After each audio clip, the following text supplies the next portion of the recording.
दुनिया में दो प्रकार के तीर्थ हैं, एक जंगम तीर्थ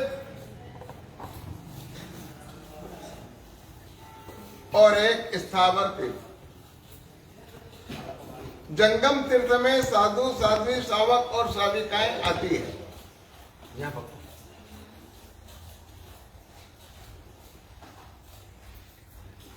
स्थावर तीर्थों में तीर्थंकर भगवंतों की कल्याणक भूमि, अतिशय क्षेत्र, चमत्कारिक भूमि या जिन जिनालयों को 100 साल से ज्यादा हो गए हैं, ऐसे जिनालयों का समावेश स्थावर तीर्थों में होता है। जंगम तीर्थ जितने महत्वपूर्ण हैं, उतने ही महत्वपूर्ण स्थावर तीर्थ भी हैं। अजीतनाथ भगवान के स्तवन में प्रीतलड़ी बंदाणी रे अजित जिनंद सु, ये जो स्तवन बना है इसमें लिखा है कि तारण तरण जहाज, ये तीर्थ कैसे हैं? ये जहाज का काम करते हैं, संसार समुद्र से पार ले जाते हैं, उसमें जहाज का ये कार्य करते हैं। हम भाग्यशाली हैं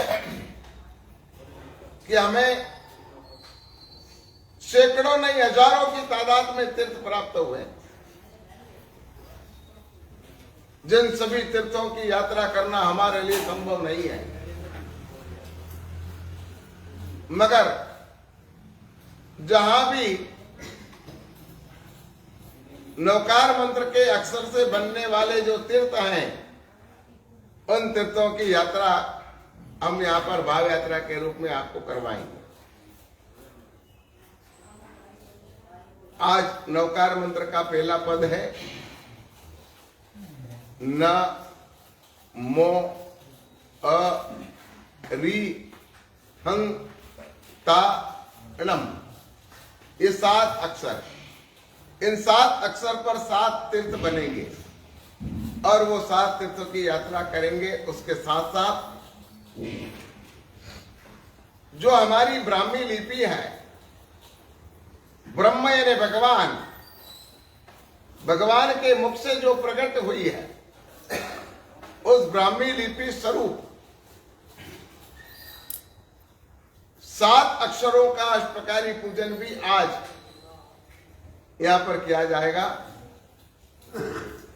किसी भी यात्रा में जाने से पूर्व संगपति का होना जरूरी है। बिना संगपति के संग नहीं निकलते हैं। तो हमने भी यहां पर 5 दिन के 5 संगपति बनाए हैं। आज के पहले संगपति शैलेश भाई आदि परिवार, आप सब इनसे परिचित हैं। वो आज के अपने संगपति हैं। सबसे पहला सत्युंजय महातीर्थ का संघ भरत राजा ने निकाला था। चक्रवर्ती भरत ने सबसे पहले तीर्थ यात्रा करवाई थी, इसलिए आज के संघपति का नाम चक्रवर्ती भरत, भरतेश्वर ये दिया जा रहा है। अभी यहां पर मंत्राक्षरों के द्वारा भरत चक्रवर्ती के रूप में उनकी स्थापना होगी और उसके बाद हमारी यात्रा प्रारंभ होगी। पुण्यशालियों, आइए हम यात्रा का प्रारंभ कर रहे हैं। उससे पहले हमने सानिध्य रखा है जिरावला पार्श्वनाथ दादा का अलौकिक और अद्भुत प्रतिमा जिरावला दादा की यहाँ पर विराजमान है। एक एक तीर्थों की जब बात आए और तीर्थ का अंत आवे, तब आप सबको नमो जिनाणम जी अभयाणम बोल करके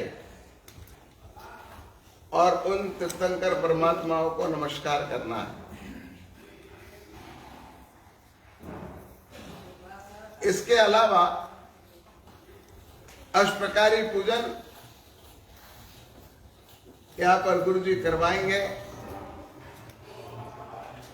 वो एकदम साइलेंट रूप से आपको करना है,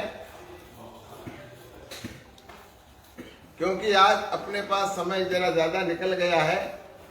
तो जब अष्टप्रकारी पूजा यहाँ पर होगी, उस समय अगले अक्षर के तीर्थ पर हम आपको सुनाएंगे कि ये अगला हमारा तीर्थ कौन सा है, कैसा है, किस प्रकार का है। तो आइए सबसे पहले इस नौकार मंत्र की महिमा का गान करते हुए इसके एक एक अक्षर पर 1008 विद्या देवियों का निवास है। उन अक्षरों का हमें अष्टप्रकारी पूजन करना है। मतलब एक साथ कितनी देवियों का पूजन हो जाएगा? 1008 विद्या देवियों का पूजन भी एक अक्षर में होगा। हमारे यहाँ पर शास्त्रकार भगवंतों ने कहा कि संपूर्ण नौकार मंत्र का स्मरण करने से 500 सागरोपम के नरक का आयुष्य टूटता। आप सोचना ये नौकार महामंत्र कितना महिमावंत है और कितना प्रभावशाली है। हमारे यहाँ पर बप्प भट्ट सूरी नाम के आचार्य भगवंत हुए। वो प्रतिदिन 5 तीर्थों की यात्रा करते थे। उनके पास विद्या अतिशय था और वो 5 तीर्थों की यात्रा प्रतिदिन करने के पश्चात गोचरी आदि वापरते थे। इसके साथ साथ जिन प्रभसूरी महाराज हुए, वो हमेशा 11 तीर्थों की यात्रा करते थे और उसके बाद ही गोचरी पानी लेते थे। पादलिप्त सूरी महाराज प्रतिदिन 5 तीर्थों की यात्रा करते थे और मुंह में पानी लेते थे। इन महापुरुषों के आचरण से हमें प्रेरणा लेना है कि हम भी तीर्थों की यात्रा अवश्य रोज करें। आप रोज कितने तीर्थ की यात्रा करते हो भाई?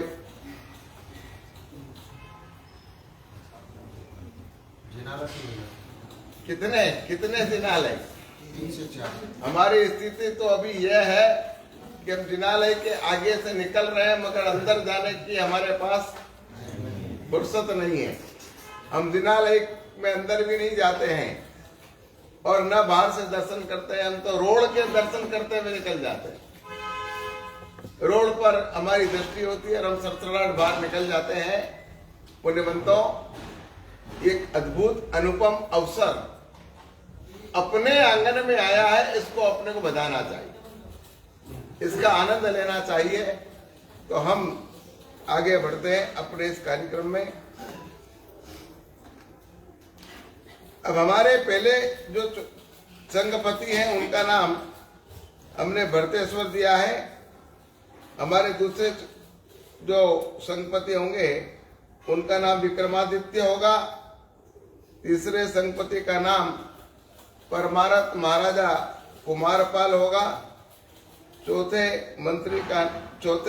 संघपति का नाम वस्तुपाल तेजपाल होगा और छठे जो हमारे 5वें संघपति हैं उन 5वें संघपति का नाम नगर सेठ झांझन शाह होगा। ये 5 संघपतियों की नियुक्तियां हम यहाँ पर रोज करेंगे।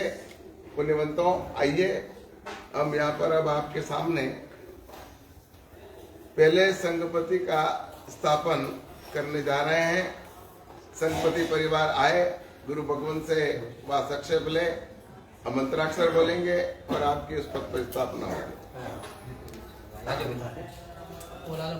परिवार की श्राविका बने जो आ जाओ। आ जाओ। अरविंद आओ भाई आ जाओ, किसी को बुलाने की जरूरत नहीं, आप फटाफट आ जाओ। आप आओ, चले जाओ। हाँ, बस।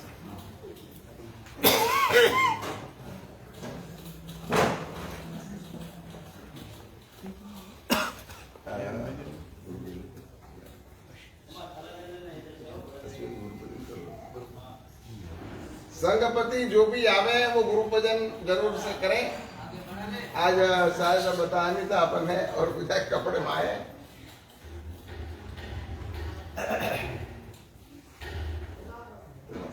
सुनो,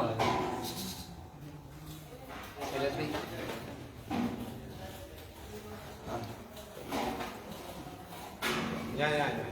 इधर कर लो, गुरु पूजन याद है। दिनेश भाई कल का सब समय लिया था वो चांदी का। हाँ हाँ, ध्यान रखना भैया, हम तो हमारे बास्केट डाल के चल देते। अब आपको संघपति के पद पर स्थापित किया जा रहा मंत्राक्षरों के द्वारा। ओम नमो हरते परमेश्वराय चतुर्मुखाय परमेश्वर ने परमात्मने अचिंत्य शांति शक्ति युक्ताय सत्व निर्भर सत्वशाली श्री नवकार महामंत्र विशुद्ध 35 अक्षरों भूनिष्ठ 35,000 तीर्थ यात्राई 35 तीर्थ यात्राई महापराक्रमी उदार चरित्री श्री जिन शासन रक्षक श्री भरत चक्रवर्ती रूपेण श्री संघपति स्थापयामिति।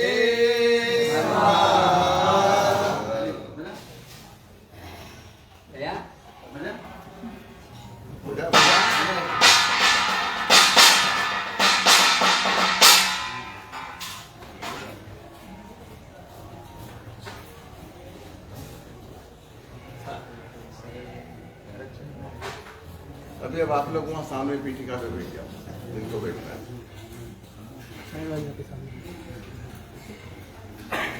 अभी बैठ जाओ।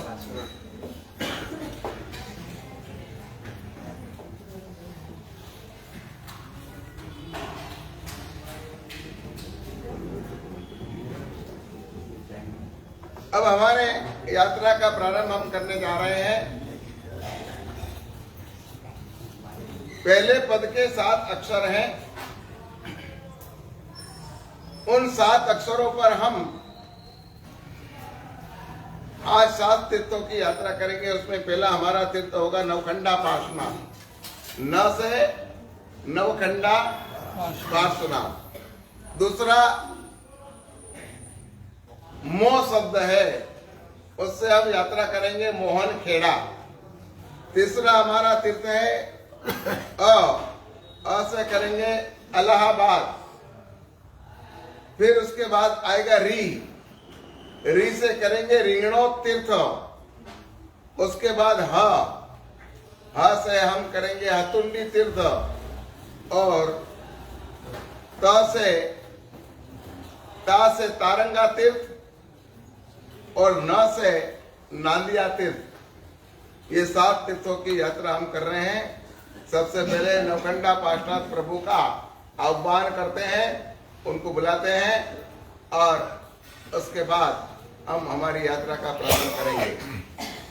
ऐसे याद करिए। आह्वान। ओम ह्रीं श्री गोगा तीर्थाय श्री नवखंडा पार्श्वनाथ प्रभु अत्र आगच्छ आगच्छ अत्र तिष्ठ तिष्ठ स्वाहा।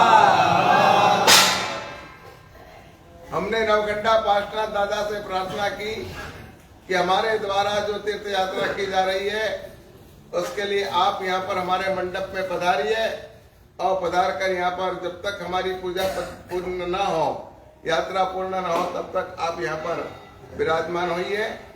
और 35 अक्षरों में से न अक्षर भी यहाँ पर विराजमान किया है, उसकी अष्टप्रकारी पूजा होगी। पुण्यवंतों, ये नवखंडा पार्श्वनाथ दादा दर्शन करो। नमो दीनानां जियवयानां नमो दीनानां जियवयानां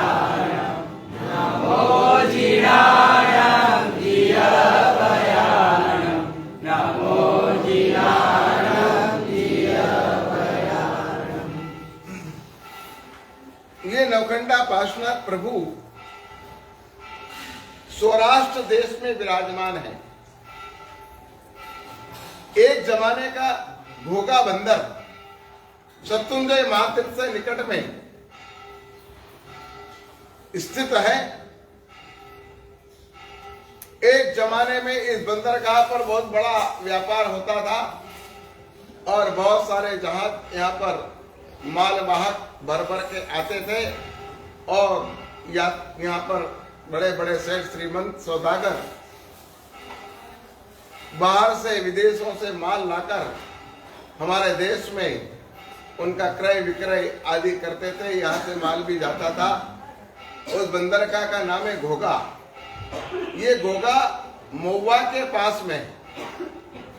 आपको पता होना चाहिए कि शत्रुंजय महातीर्थ के पास कदमगिरी है, कदमगिरी के पास हस्तगिरी है, हस्तगिरी के बाद महुआ आता है और महुआ के बाद ये घोगा आता है। ये ऊना हजारा की लाइन पर है। आगे जाते हैं तो दीव आता है और आगे बढ़ते हैं तो दमन आता है और उधर से दरिया किनारे चलेंगे तो फिर आपका ये क्षेत्र गोवा आ जाएगा। तो ये घोगा बंदर पर भावनगर जिले का ये गांव है और इस गांव में नवखंडा पार्श्वनाथ प्रभु विराजमान है। एक्चुअली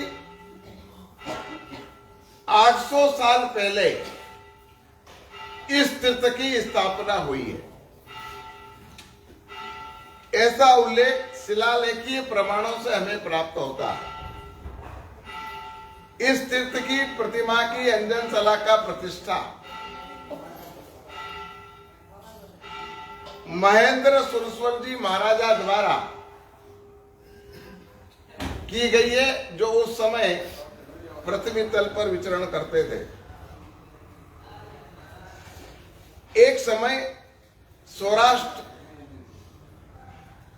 बहुत समृद्धशाली देश माना जाता था, मगर समय करवट बदलते रहता। उस जमाने का बहुत बड़ा घोगा बंदर भी समय की चपेट में आ गया और इसकी समृद्धि सारी नष्ट हो गई, क्योंकि हमारे देश में मुस्लिम और मुगल आक्रांताओं का खौफ बहुत बढ़ गया था और उन लोगों ने इस घोगा तीर्थ का नाश कर दिया। हमारी घोगा की प्रतिमा जी जो थी पार्श्वनाथ प्रभु की, उसके 9 टुकड़े कर दिए और 9 टुकड़े कर करके और फेंक दी गई। सकल संघ बड़ा चिंतित हो गया, ये क्या हो गया। हमारे प्राण सम परमात्मा आज खंड खंड में क्षत विक्षत हो गए। तब यहां पर अधिष्ठायक देव ने उन्हें स्वप्न दिया कि तुम एक काम करो, लापसी बनाओ और लापसी बनाकर ये जो 9 टुकड़े हुए हैं, इन 9 टुकड़ों को लापसी से जोड़ दो और जोड़ने के बरोबर 9 दिन के बाद इसको खोल देना। ये प्रतिमा जैसी थी वैसी ही वापस हो जाएगी। श्रावकों ने वैसा ही किया और उन्होंने उस प्रतिमा को लापसी में बंद करके और बरोबर जमा करके व्यवस्थित रूप से प्रतिमा को सुव्यवस्थित कर दी, मगर श्रावकों की धीरज न रही। एक श्रावक के मन में आया कि 7 दिन व्यतीत हो गए हैं, ये प्रतिमा कितनी जुड़ी, जरा वो हम देखें। तो ये प्रतिमा कितनी जुड़ी वो देखने के चक्कर में उसने 9 दिन की बजाय 7 दिन में प्रतिमा को खोल करके देखी, तो प्रतिमा के 9 निशान जो अभी तक भरे नहीं गए थे वो बाकी रहे। उसने वापस प्रतिमा बंद कर दी, मगर फिर वो घाव अच्छे नहीं हुए और प्रतिमा 9 खंड में विभाजित रही।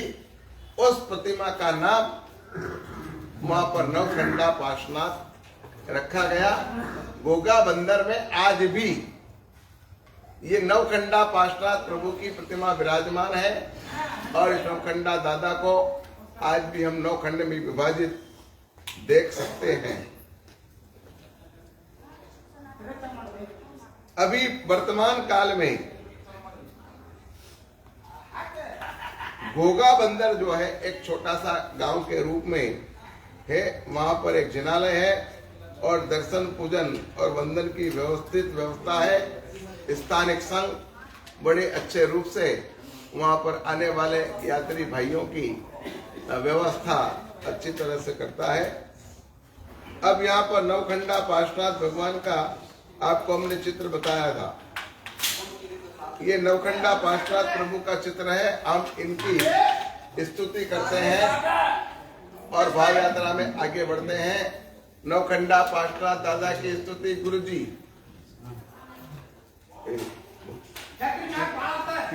ये सातवा गोगा या पदार्थ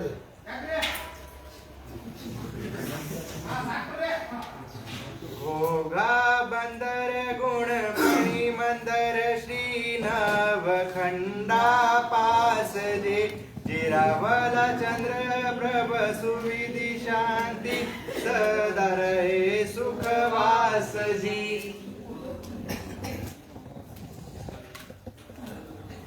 गोगा पार्श्वनाथ का हमने अभी स्तवन किया। अभी हम हरिन चरणम करेंगे। कमाकुंदोच्चामि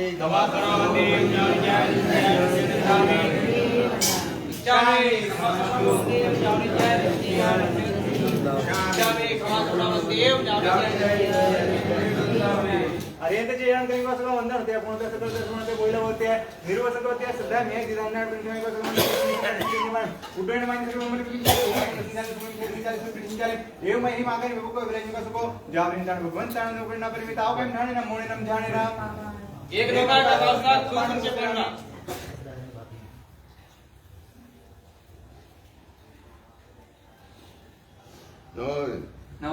नमोरस्दाचारुपाध्याय सर्वसाधुभ्य नवखंडा पाश प्रभु समरो अरिहंत अनंत नो ध्यान धरो जिन आगम अमृत पान करो शासन देवी सर्व विघ्न हरो। अभी आज प्रकार पूजा कौन कराएगा? पूजा बोला बोलो ऐसे बोलो। कोई भी एक जना आ जाओ जिसको आती है वो आकर के यहाँ पे करवा दो पूजा।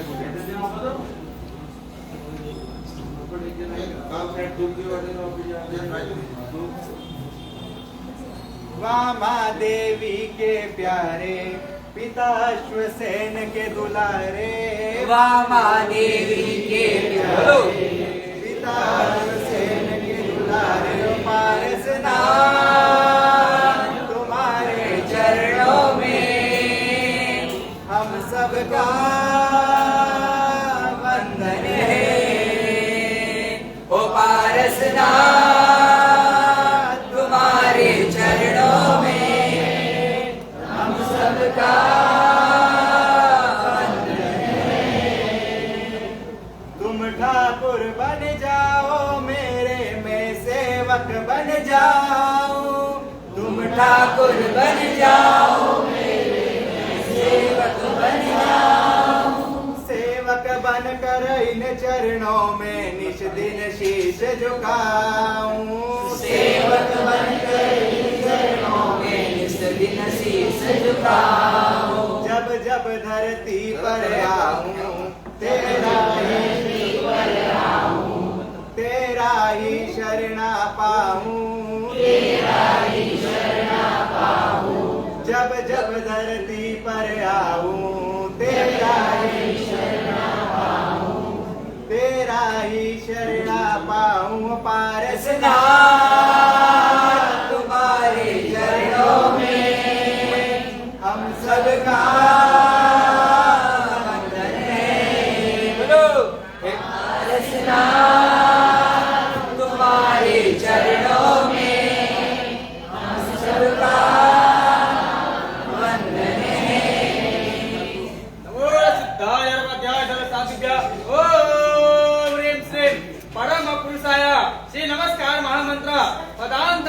श्री नववर्णपेक्षित श्री गोगा तीर्थमंडल श्री नवखंड पासना जिनेन्द्राय चालम चंदनम बोलो पुष्पम धूपम दीपम अक्षतम नैवेद्यम फलम समर्पयामि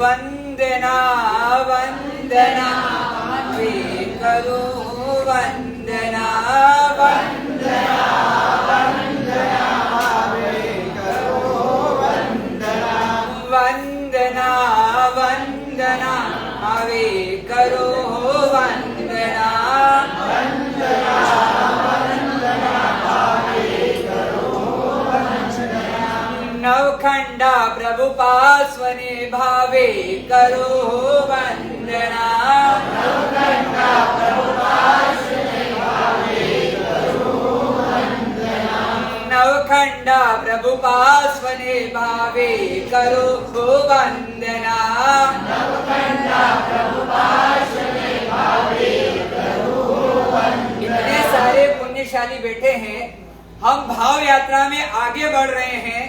जिन्होंने सामायिक नहीं ली है वो ताली के साथ भाव विभोर होकर दादा की यात्रा करनी है। हम आज अभी कौन से तीर्थ में हैं?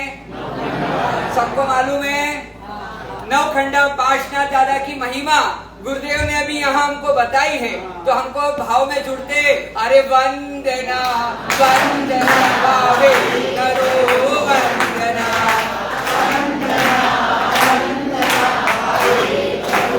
आवाज नहीं आई वंदना वंदना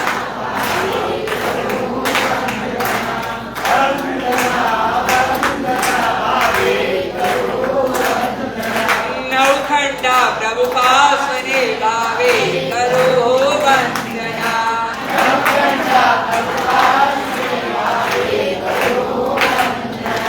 जीरा वाला पास्वने भावे करो वंदना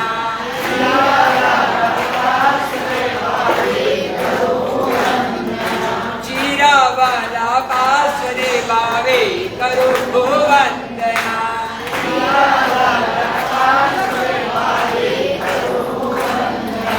यहाँ पर जीरावाला दादा भी विराजमान है। नवखंडा पार्श्वनाथ तो है ही मूल नायक के रूप में, पर साथ ही साथ वहाँ पर जीरावाला दादा सुपार्श्वनाथ भगवान आदि अन्य अनेक जिन प्रतिमा वहाँ पर विराजमान है और अभी वो तीर्थ के रूप में स्थापित गुजरात में है। गुरुदेव ने जैसा बताया हमको आज उस तीर्थ की यात्रा, हमने तो सुना भी नाम शायद होगा, गए तो बात की बात है, पर नाम भी हमने पहली बार सुना होगा। उस तीर्थ की यात्रा करने का सौभाग्य गुरुदेव की निश्रा ऐसे वाणी के जादूगर जित रत्न सागर सुसोजी महाराजा की निश्रा में चल रही है। सभी को भाव से यात्रा में जुड़ना है। संघपति ने लाभ लिया है, संघपति ने लाभ लिया है, पर आपको भी साथ में यात्रा करने का लाभ प्राप्त करना है और साथ ही साथ आपको भी संघपति के साथ यात्रा में जुड़ना है। अष्टप्रकारी पूजा यहाँ पर पहले अक्षर की न से न की हुई है। अब ये संघपति दूसरे तीर्थ की यात्रा में हमको ले जाएंगे। दूसरा तीर्थ कौन सा, कहाँ पर चलना है? चलो भैया तैयार हो जाओ गाड़ी में। मोहन खेड़ा एमपी में, मध्य प्रदेश में जाना है। सब अपना अपना सामान ले लेना। मोहन खेड़ा तीर्थ की यात्रा करने जाना है, जहाँ पर प्रसिद्ध भाटे कांटे, ऐसे एमपी में अब तो सुधर गया हो भाटे। पहले के कहते एमपी में कोई आना पसंद नहीं करता था। क्यों नहीं आते थे? क्योंकि रोड बहुत खराब था और खाने को क्या मिलती थी? बाटी, और सड़क पे मिलते थे भाटे। अब तो सरकार ने, गवर्नमेंट ने अच्छे से रूप से उसको कर दिए, तो हम आराम से दादा की कृपा से सहज रूप से हम दादा की वहाँ पर मोहनखेड़ा पहुंच रहे हैं। गुरुदेव हमको मोहनखेड़ा के बारे में आगे बता रहे हैं। एकदम साइलेंट, कुछ दिन कर लेना। मध्य प्रदेश में गुजरात के निकट, गुजरात की सीमा पर मोहनखेड़ा नाम का एक स्थान है।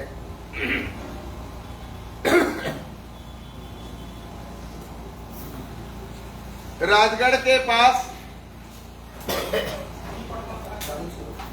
3 किलोमीटर की दूरी पर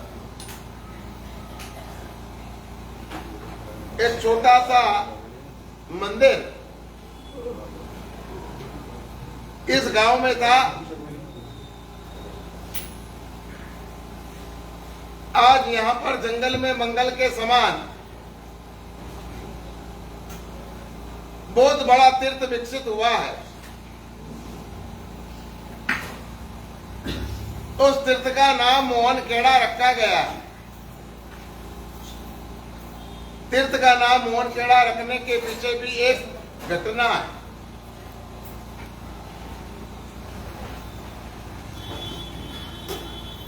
श्रीमद विजय राजेंद्र सुरस्वर जी महाराजा कि जो तीर्थस्थितिक समाज के आद्य संस्थापक हैं, वो अक्सर राजगढ़ से इस मंदिर पे दर्शन करने जाते थे। एक बार वो मंदिर में दर्शन करने जा रहे थे और उधर से गांव में से कोई एक व्यक्ति अपने बेटे मोहन को लेकर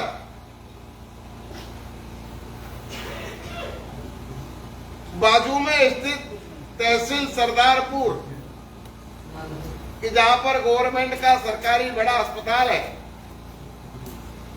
वो वहां पर जा रहा था। उसने गुरुदेव को आते हुए देखा तो देख करके उसने गुरुदेव के चरणों में नमन किया और कहा, गुरुदेव, ये मेरा एक बालक पैर से चलता नहीं है, इसके हाथ काम करते नहीं है, ये बोल नहीं पाता है। गुरुदेव, अस्पताल तो ले जा रहा हूं, लेकिन आपकी कृपा उतर जाए तो ये बालक अच्छा हो सकता है। गुरुदेव ने कहा कि तू बालक को अच्छा देखना चाहता है? बोले हाँ, तो ये बालक मुझे दे दे। वैसे भी तुझसे संभल नहीं रहा, मैं इसे संभाल लूंगा। और गुरुदेव ने वो बालक मांगा तो उस व्यक्ति ने भी सोचा कि चलो संभालने की झंझट कम हो जाएगी। उसने भी गुरुदेव को वो बालक दे दिया और गुरुदेव ने उस पर वासक्षेप करके शक्तिपात किया और देख देखते ही वो बालक बोलने लगा, चलने लगा, फिरने लगा और सारी बीमारी उसकी दूर हो गई। उसका नाम था मोहन। उस समय गुरुदेव ने कहा था कि मोहन, एक दिन तेरे नाम से ये तीर्थ विकसित होगा और बहुत बड़ा तीर्थ बनेगा। पुण्यवंतों, आज हम देख रहे हैं गुरुदेव की वाणी फलीभूत हुई। आचार्य विजय राजेंद्र सुरस्वर जी महाराजा खूब चमत्कारिक मंत्र तंत्र यंत्र के खूबी जानकार व्यक्तित्व के धनी थे। उन्होंने मई पर समाधि ली। आदिनाथ भगवान का वहां पर मंदिर है। समाधि मंदिर भी गुरु मंदिर के रूप में बना हुआ है। राजेंद्र सुरेश्वर जी महाराज के भक्तों ने उस पूरे मंदिर को सोने और चांदी से मढ़ दिया। गुरु सप्तमी का वहां पर मेला भराता है। 1-1 लाख आदमी और गुरु सप्तमी के मेले में गुरुदेव के दर्शन करने के लिए वहां पर आते हैं। ऐसे चमत्कारिक इस मोहनतेड़ा तीर्थ में उनके पड़धारी यतेंद्र सरस्वती महाराज का भी समाधि स्थल है और उनकी पाठ परंपरा पर विराजने वाले विद्याचंद सरस्वती महाराज की भी वहां पर समाधि स्थल है और उनके बाद हेमेंद्र सूरी महाराज कि जो उनकी पाठ पर आए उनका भी वहां पर समाधि स्थल है। इनकी गुरु परंपरा में जो भी आचार्य हुए हैं वो सारे आचार्य प्रायः करके मोहनखेड़ा में अधिक रहते हैं और वही उनकी साधना स्थली है। कहते हैं कि जो भी इस मंदिर में जाता है, जो भी मोहनखेड़ा तीर्थ की यात्रा करता है, उसके सारे दुख दारिद्र दूर होते हैं। पुण्यवंतों, हम भी इस मोहनखेड़ा तीर्थ के मूल नायक दादा आदिनाथ प्रभु का आह्वान करते हैं। फिर आपको वहां के मूल नायक के मैं दर्शन करवाता हूं। आह्वान मुद्रा।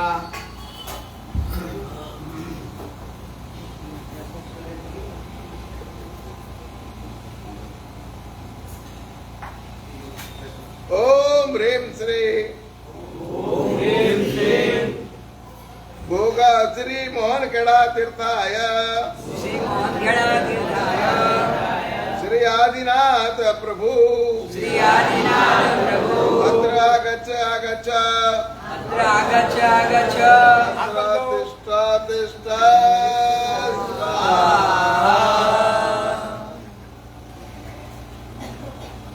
ये मोहनखेड़ा तीर्थ के आदिनाथ भगवान है।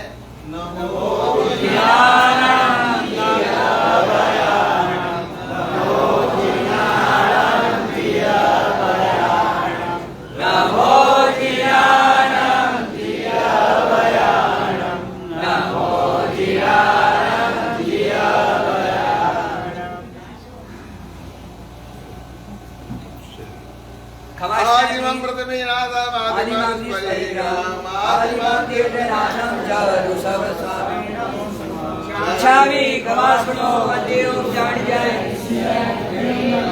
इच्छामि गवास्मनो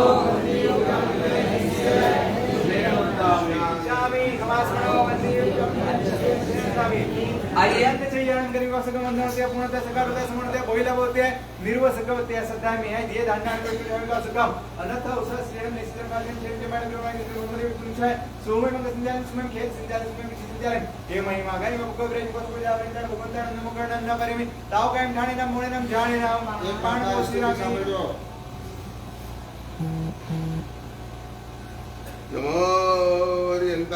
नमो नमो रसदाचारुपाध्याय सर्वसाधुभ्य आदिजनोराय जासु सोनिकाया मरुदेवी माया धोरी लंचन बाया जगस्नाय सुध चारित्रपाय केवल से आया मोक्ष नगरे से धार्या शोवंदी ओम जानिजाय निसिहियाय अष्टप्रकारी पूजा करवाओ एकदम साइलेंट। हमारा तीसरा अक्षर है न मो फिर अ से हमने लिया है इलाहाबाद। इसका एक्चुअली इलाहाबाद नाम है, जिसको आज आप इलाहाबाद या प्रयागराज के नाम से जानते हैं। उत्तर प्रदेश में 3 नदियों के संगम स्थल पर हमारा ये प्रयागराज नाम का तीर्थ, इलाहाबाद नाम का तीर्थ स्थित है।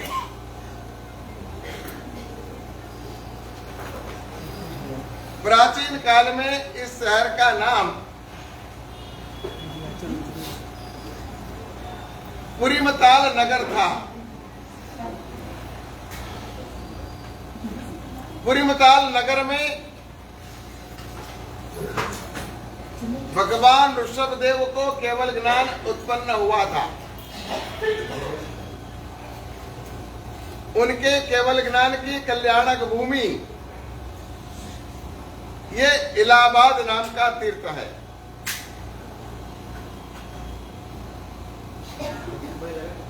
भगवान ऋषभ को शकटमुख उद्यान में वट वृक्ष के नीचे केवल ज्ञान की प्राप्ति हुई थी। ये वो तीर्थ स्थल है जहां पर भगवान ऋषभ ने सबसे पहले तीर्थ की स्थापना की और गणधरों को संयम दिया। भगवान ऋषभ के गणधरों की दीक्षा और शासन की स्थापना का सौभाग्य इस अवसर्पिणी काल में सबसे पहले इस इलाहाबाद नाम के तीर्थ को हुआ, क्योंकि हमारे वो प्रथम तीर्थंकर थे। वो प्रथम तीर्थंकर ने वहां पर शासन की स्थापना की थी। ये वो स्थल है जहां पर मरुदेवा माता को केवल ज्ञान हुआ था हाथी के ओहदे पर बैठकर। ये वो स्थल है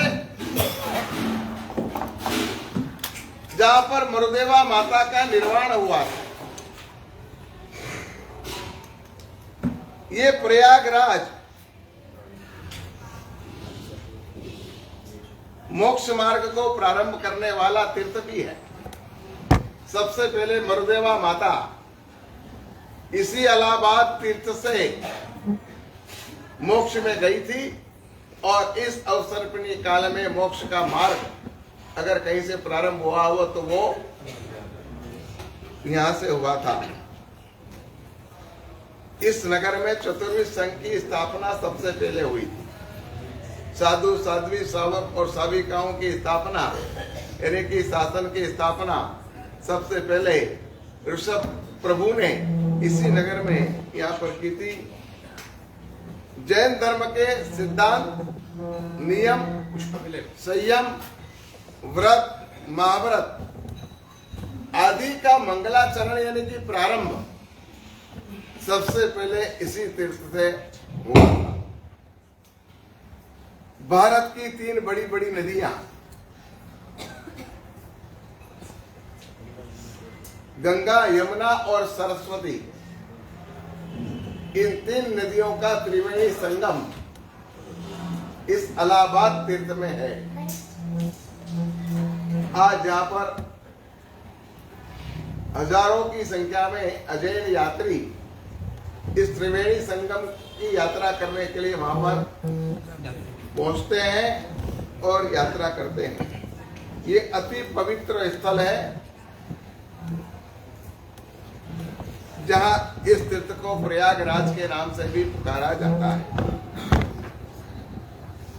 जिस वट वृक्ष के नीचे परमात्मा ऋषभ को केवल ज्ञान हुआ था वो वट वृक्ष अक्षय वट वृक्ष है। कौन सा वृक्ष है? यानी कि वो कभी नष्ट नहीं होता, उसमें नई नई शाखाएं फूटती रहती है और वो अक्षय वृक्ष आज भी प्रयागराज में, इलाहाबाद में किले के अंदर जहां पर परमात्मा ऋषभ देव की चरण पादुका थी वहां पर आज भी स्थित है। आप अगर वहां जाएं तो जरूर से इस वट वृक्ष के दर्शन अवश्य में करें। वहां पर एक शिलालेख लगा हुआ है। 1558 तक उस वट वृक्ष के नीचे भगवान ऋषभ देव की चरण पादुका थी, मगर आज अब वहां पर वो चरण पादुका देखने को मिलती नहीं है। मतलब साफ है कि उस चरण पादुका को मुगल काल में तोड़ दिया गया हो और चरण पादुका को फेंक दी गई हो। यह वट वृक्ष त्रिवेणी संगम के पास किले में स्थित है। यही नगर आगे चलकर पुरीमताल से विनीता नगरी के नाम से पहचाना जाने लगा और बाद में अयोध्या के नाम से ये तीर्थ प्रसिद्ध हुआ। ये अयोध्या का एक मोहल्ला था। क्या था? जैसे हमारे यहाँ पर बहुत सारे गांव में मोहल्ले होते हैं, ऐसे पुरीमताल नाम का एक मोहल्ला था और उसमें यहाँ पर ये भगवान ऋषभ को केवल ज्ञान की प्राप्ति हुई थी। भगवान महावीर स्वामी स्वयं सदैव इस तीर्थ में पधारे थे और प्रभु महावीर ने इस तीर्थ की यात्रा का लाभ लिया था। यहाँ पर भगवान महावीर का समवस्त्रण रचा गया था। ऐसे शिलालेखीय और शास्त्रीय प्रमाण आज भी हमारे पास उपलब्ध है। भारद्वाज ऋषि का आश्रम इसी प्रयागराज में था। पांडवों को मारने के लिए दुर्योधन ने इसी प्रयागराज में लाक्षागृह का आयोजन किया था और लाक्षागृह में पांडवों को जलाकर भस्मीभूत करने का उसने जो प्रयास किया था वो यही स्थल है जहां पर दुर्योधन ने छल किया था। भारद्वाज ऋषि इन्हें द्रोणाचार्य के पिता, उनका आश्रम भी इसी स्थल पर यहाँ पर था।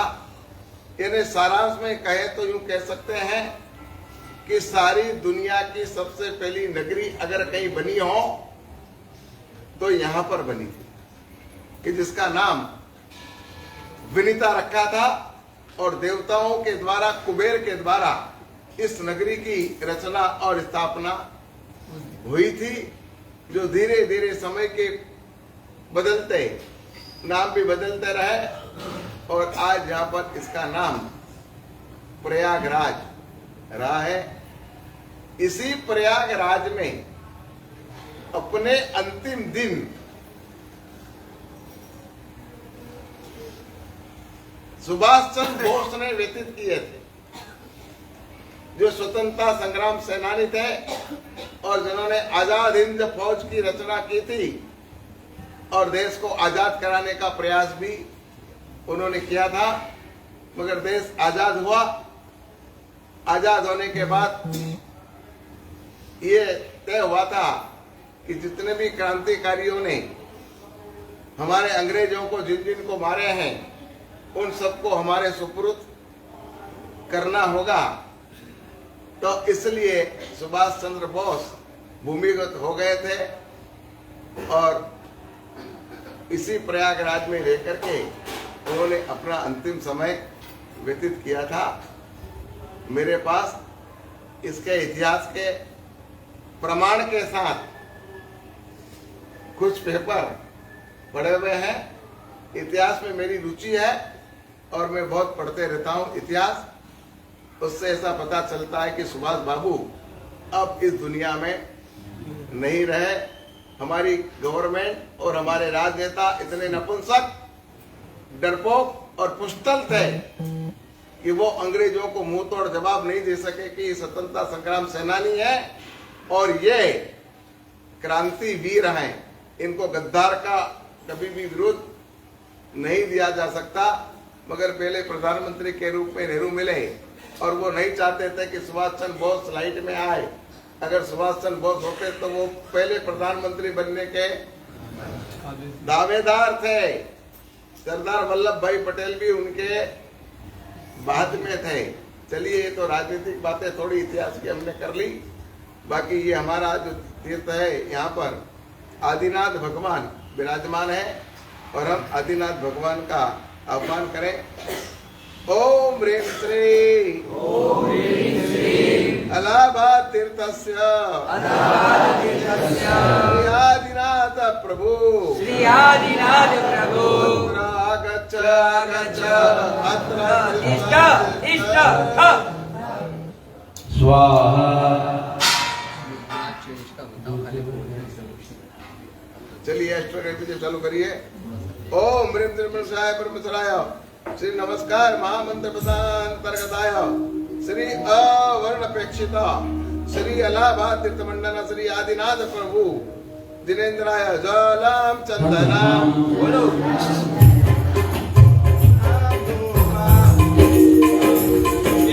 जलम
चित्र में आपको दिखा रहा हूं, ये कपोल कल्पित नहीं है।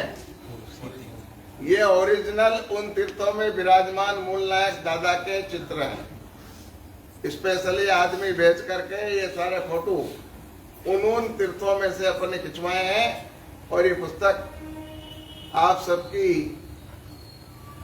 खूब ही शुभकामनाओं के साथ मैंने लिखी हुई है। तो ये सारे ओरिजिनल चित्र हैं, इसलिए दर्शन कीजिए। अभी हम अरियन चरणम करते हैं।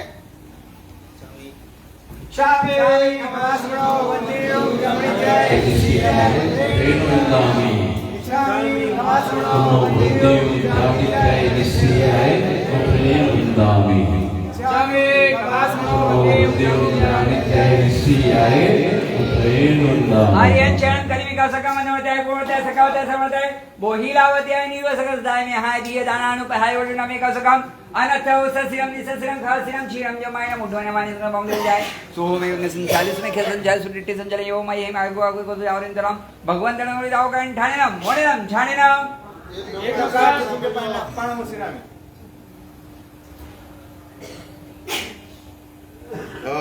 मोर सिद्धाचार्य उपाध्याय सर्वसाधुभ्य श्री आदिनाथम नतनाकिनाथम लक्ष्मी सनाथम कृत पापमाथम सवेगतान्य कृतये मयिरम संसार दावा नरदाहनि छामी समाश्रो वंदियो ज्ञान्य जय मधेर वंदामि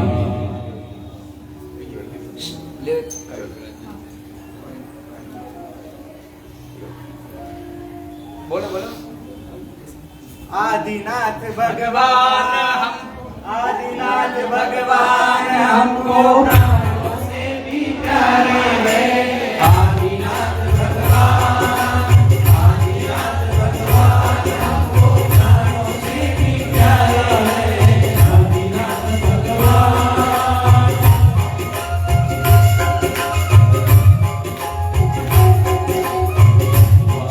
आदिनाथ में तो पकड़ो तारो हाथ मने दे दो सदा साथो। माला आदिनाथ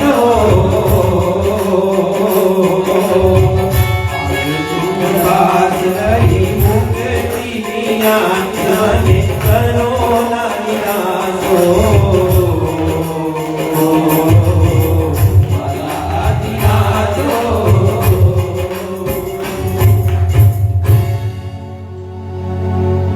हमारा चौथे अक्षर पर अब री आता है। री री से हमारा रिंगणों तीर्थ है। ये रिंगणों तीर्थ मध्य प्रदेश के रतलाम जिले में स्थित है।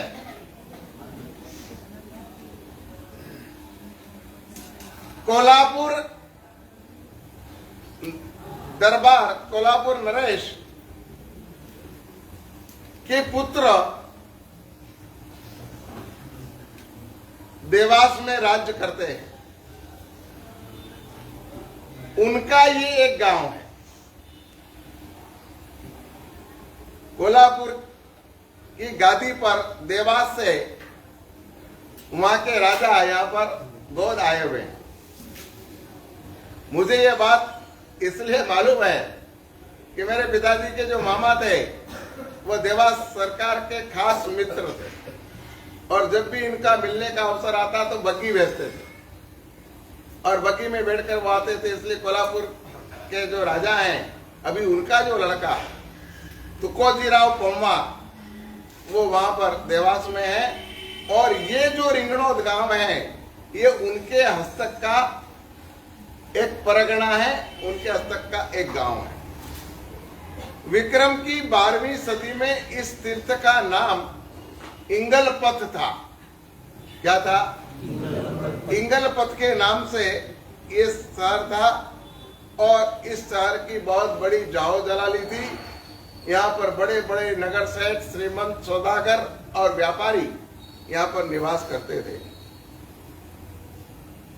ऐसा एक उल्लेख प्राप्त होता है कि इस गांव में अनेक जिनालय थे और उन अनेक जिनालयों के होने का उल्लेख 1982 के कुछ शिलालेखों से अपने को प्राप्त होता है कि यहाँ पर अभी जो मंदिर है वर्तमान में, इसके अलावा अभी कई मंदिर यहाँ पर मौजूद थे।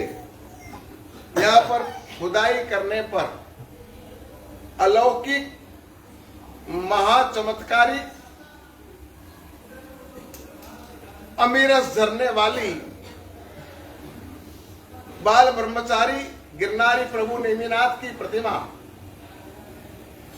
खुदाई करते हुए बाहर निकली। तब देवास सरकार ने इस प्रतिमा को रिंगणोद में विराजमान करने के लिए बहुत बड़ा भूखंड यानी कि जमीन दान में दी और वहां पर उस जमाने में भगवान नेमिनाथ का ये मंदिर बना। 1988 में इसकी प्रतिष्ठा संपन्न होने के उल्लेख शिलालेख से हमें प्राप्त होते हैं। भगवान नेमिनाथ की प्रतिमा इतनी चमत्कारिक है कि जिसकी आप कल्पना नहीं कर सकते। एक दिन में 3 रूप बदलती है। सुबह बाल रूप रहता है, दोपहर को यौवन रूप रहता है और संध्या को वृद्ध रूप रहता है। ये नजरों नजर देखी हुई बात है क्योंकि रिंगणोद हमारे इलाके में पड़ता है और वहां पर जाने का बार बार अवसर हमें प्राप्त होता है। वैसे हमारे जो चैत्य रत्न सागर जी हैं इनके मामा का गांव रिंगणोदी है और ये इनके मामा के यहीं बड़े हुए, पढ़े लिखे भी मामा के यहीं पर और उसके बाद इनका संयम जीवन में प्रवेश हुआ। तो रिंगणोद कई बार जाने का अवसर मिला। उस प्रतिमा को देखते हैं तो नए नए रूप में अलौकिक वो प्रतिमा नजर आती है। वैसे कई आचार्य भगवंतों ने उस तीर्थ का तीर्थोद्धार करने के लिए और अलौकिक तीर्थ बनाने के लिए प्रयास किए, मगर हमारे यहाँ पर विघ्न संतोषियों की कोई कमी नहीं है। उनकी विघ्न संतोषिता के कारण कोर्ट में अभी केस चल रहा है और तीर्थ का विकास रुका हुआ है। विवाद सिर्फ अपने अहम का है,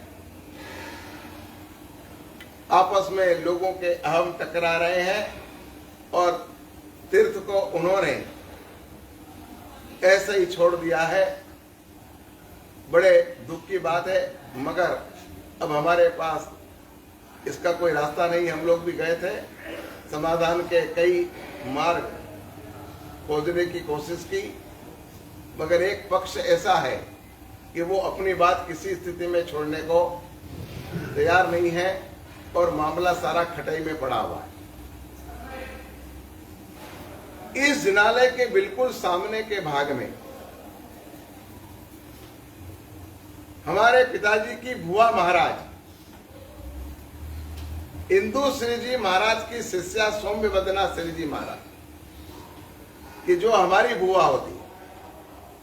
इंदु श्री महाराज हमारे पिताजी की बुआ और ये सौम्य वदना सिंह जी हमारी बुआ, उसने अभी वहां पर पद्मावती धाम के नाम से बहुत बड़ा एक तीर्थ विकसित कर दिया। पार्श्वनाथ भगवान की प्रतिमा ऊपर विराजमान है, माता रानी पद्मा देवी की प्रतिमा नीचे विराजमान है और आए दिन वहां पर चमत्कारों का सर्जन हो रहा है। सैकड़ों यात्री उस तीर्थ स्थल पर पहुंचते हैं और वहां पर सेवा पूजा करके और उस तीर्थ का आनंद लेते हैं। रिंगनौत तीर्थ मंडल नेमिनाथ प्रभु का हम आह्वान करते हैं। पहले नेमिनाथ भगवान को देख लीजिए।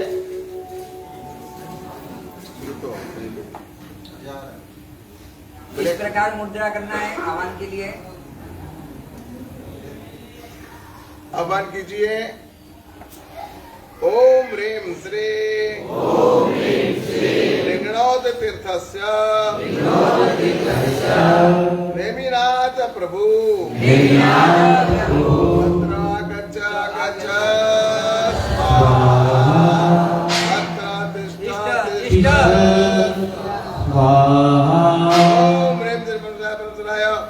नमस्कार महामंत्र पदांतर्गताय श्री री वर्णपेक्षित श्री रिंगणो तीर्थ मंडल श्री नेमिनाथ प्रभु जिनेन्द्राय जलम चंदनम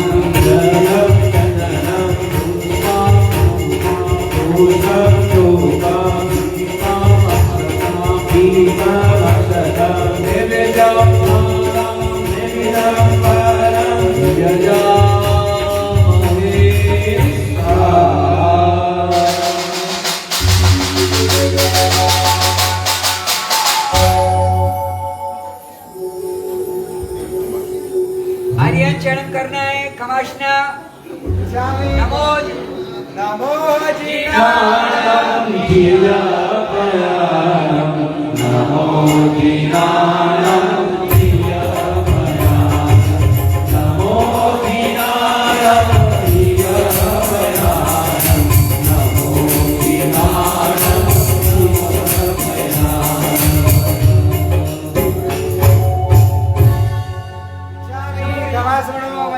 जानी जाए निशियाय स्वामी बासुरो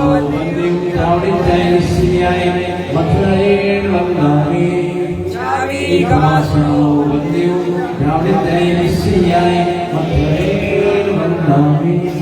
ज्ञानम करे मी कौशकम वंदनवत्याय भुवनवत्याय सकालते सम्मानवत्याय बहुलभत्याय नीरवसकवत्याय सत्ताय वैयाय धीये धानाय नुपेट मानिये ठामी कौशकम अन्नत्तो उसास्यनम निसस्यनम खास्यनम शियनम जंबायन मुद्यन वाइनिसकेन मम्मलिये पित्तमच्चाये सुहुमनंग संचालेम सुमम केल संचालेम सुमम डिट्टि संचालेम एवं महिम अगरे मबुगविडो जिमे कौशक जावरिंतानम भगवंतानम नमकन नमना परमिताव कायम ठाने नाम मोने नाम जाने नाम एक नौका थुसने पर जो अपन आरंभ होता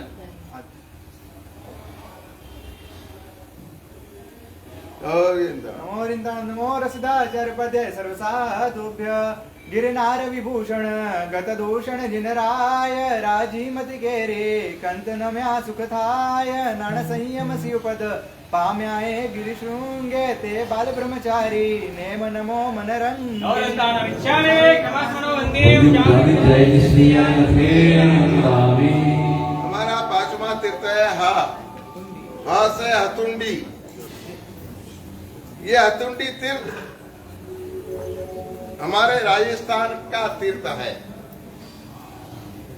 राजस्थान में बीजापुर से मात्र 3 किलोमीटर की दूरी पर ये हतुंडी नाम का तीर्थ स्थल पर्वतमालाओं के बीच में स्थित है। यह तीर्थ विक्रम संवत 370 में कितने यानी कितने साल पुराना हुआ? अभी क्या चल रहा है? यानी 1700 साल पुराना इस तीर्थ की यात्रा करने का अमूल्य लाभ अपने को प्राप्त हो रहा है। अपन कितने भाग्यशाली हैं कि इतने इतने प्राचीन तीर्थों की यात्रा हम सब जगह तो पहुंच नहीं सकते, मगर यहाँ बैठ करके हम भाव यात्रा के रूप में उनकी यात्रा करने के लिए सौभाग्यशाली बने हैं। 370 में सुश्रावक वीरम देव ने इस तीर्थ को बनाया था, इस तीर्थ के मंदिर का निर्माण किया था और उसमें महावीर स्वामी की मूर्ति यहाँ पर विराजमान की थी। समय समय पर इस मंदिर का तीर्थोद्धार होता रहा। संवत 1335 में शेवाड़ी गांव के श्रावकों ने राता महावीर के नाम से विख्यात इस तीर्थ में ध्वजा चढ़ाई थी। ऐसा शिलालेख वहां पर वर्तमान में लगा हुआ है। इससे पता चलता है कि 1335 यानी वो भी बहुत पुरानी बात हो गई। मतलब कि शिलालेखी प्रमाण से भी ये प्रूफ हो चुका है कि राता महावीर तीर्थ हतुंडी बहुत प्राचीन तीर्थ है। अभी इस तीर्थ का जीर्णोद्धार 2006 में फिर संपन्न हुआ और इसकी प्रतिष्ठा पंजाब केसरी विजय वल्लभ सुरेश्वर जी महाराजा के द्वारा प्रतिष्ठा होने का शिलालेखी उल्लेख हमें प्राप्त होता है। प्रतिमा जी लाल रंग की है, इसलिए इस प्रतिमा जी को राता महावीर के नाम से हम लोग पुकारते हैं। अब जानने जैसी बात, आप सब राजस्थान के हो, मैं भी राजस्थान का, मेरे बाप दादा की पैदाइश भी राजस्थान की, मगर मैं कभी राजस्थान गया नहीं। पर आपका तो नाता वहां जुड़ा हुआ है, आप तो राजस्थान आए दिन जाते हैं। बोलिए इस राता महावीर की विशेषता क्या है?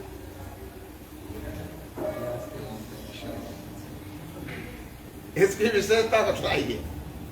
हम लोग तीर्थों में चले जाते हैं, मंदिरों में चले जाते हैं, दर्शन कर लेते हैं, मगर वहां की विशेषताओं के बारे में अनजान रह जाते हैं। जानने जैसी बात ऐसी है कि इस प्रतिमा पर सिंह का लंचन है।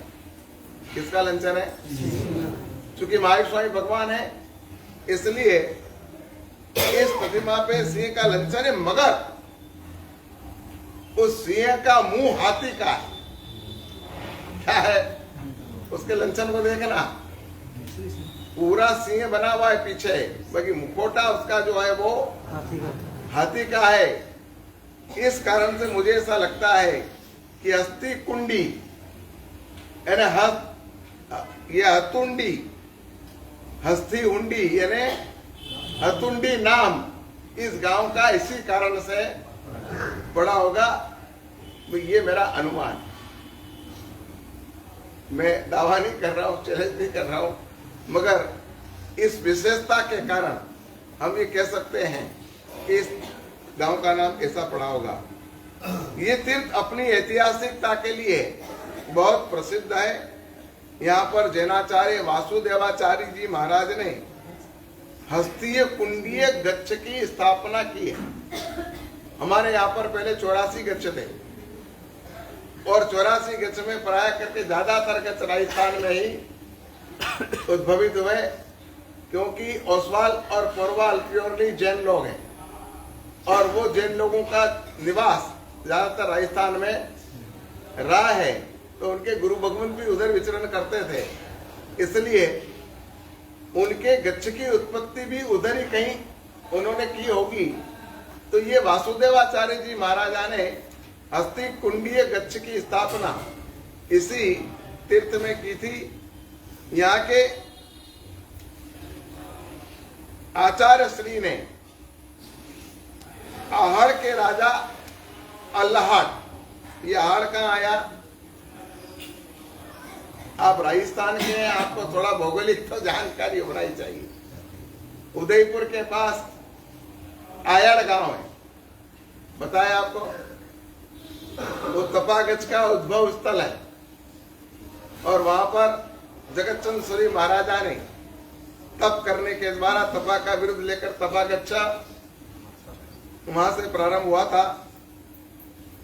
तो आहड़ के राजा अल्लाट की रानी का रेवती दोष यहाँ पर दूर हुआ था और आचार्य भगवंत ने उसकी बीमारी यहाँ पर दूर करके जैन शासन की बहुत बड़ी प्रभावना का काम यहाँ पर संपन्न किया था। एक समय ये नगरी पर्वत पर थी। उस पहाड़ी पर 8 कुएं और 9 बावड़ियां थी। कितनी? लगातार एक साथ 1600 पनियारी यहां पर पानी भर सकती थी। बावड़ियां कितनी बड़ी होगी आप समझ रहे हैं? हमारा वैभव, हमारे मारवाड़ियों का वैभव, राजस्थानी लोगों का हमारा वैभव कैसा था और हमने कैसे कैसे शिला स्थापत्यों की स्थापना और उस जमाने में बनाए थे। एक साथ 1600 पनियारियां पानी भरे, वो बावड़ियां कितनी बड़ी होगी कल्पना करो तो, करना हो तो आप कर सकते हैं। ये गांव झामड़, रातड़िया और राठौड़ गोत्र की उत्पत्ति का स्थान भी है। यहीं से ये 3 गोत्र के लोग यहीं से निकले हैं मुनिवंतों। पहले मैं आपको राता महावीर जी के दर्शन करवाता हूं। नमो जीनारायण जीवभयानम, नमो जीनारायण जीवभयानम, नमो जीनारायण जीवभयानम, नमो जीनारायण जीवभयानम। राता महावीर जी का आह्वान। ओम ह्रीं श्री राता महावीर तीर्थ सतुंडी तीर्थस्य श्री महावीर स्वामी प्रभु अत्र आगच्छ आगच्छ अत्र तिष्ठ तिष्ठ। ओम ह्रीं श्री परम पुरुषाय परमेश्वराय श्री नमस्कार महामंत्र पदांतर्गताय र ल ह वर्णपेक्षित श्री हतुंडी तीर्थ मंडन श्री महावीर स्वामी जिनेन्द्राय शालाम चंदनं चरणं चंदनं धूपं दीपं धूपं दीपं दीपं अक्षते दीपं अक्षतं नैवेद्यं नैवेद्यं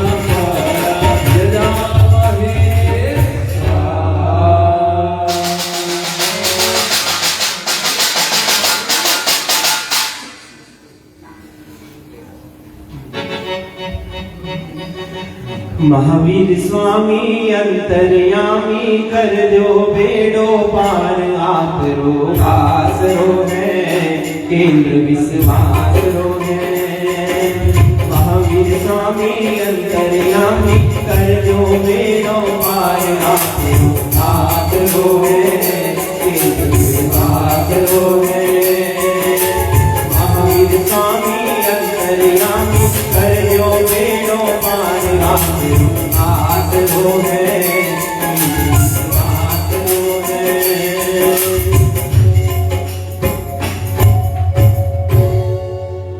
इसके बाद आता है छठा अक्षर। हाँ चलो इच्छामि खमास्मरो वंदिरुं इच्छामि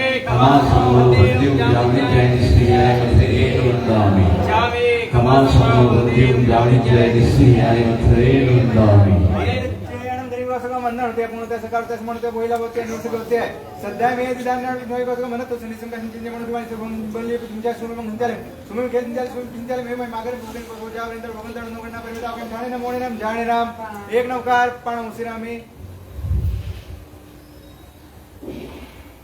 नमोर सिद्धाचार्यपाद्य सर्वसाधुभ्य कनक संशरीरं प्राप्त संसार तीरं कुमुदधन शरीरं क्रोध दावाग्नि नीलम जलधि जल गंभीरं दम भूसार सीरं सूरगीत संधीरं स्तोमे भक्त्या च वीरं छामि खमास्मनो वंदिरुं जामि जय निश्चय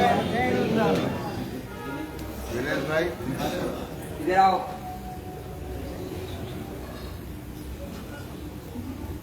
अपने को सूचना करना तो कोई दूर की सुरक्षा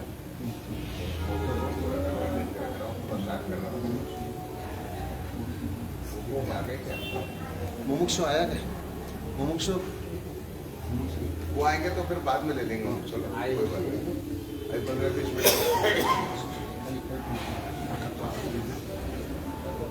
1-2 मिनट आपको कल की सूचना कर दे। कल रथ यात्रा है, तपस्वी की शोभा यात्रा है, वो सूचना सुन लो। फिर निरंतर अपनी तीर्थ यात्रा चलेगी। 2 तीर्थ बाकी हैं और बरोबर 9 बजे 5 मिनट आगे पीछे हो सकते हैं, आपको रास्ते के लिए छोड़ दिया जाएगा। बोलो शांतिनाथ भगवान संभळाय छान हाँ हे माहित तो एक्स्ट्रा जुड़िए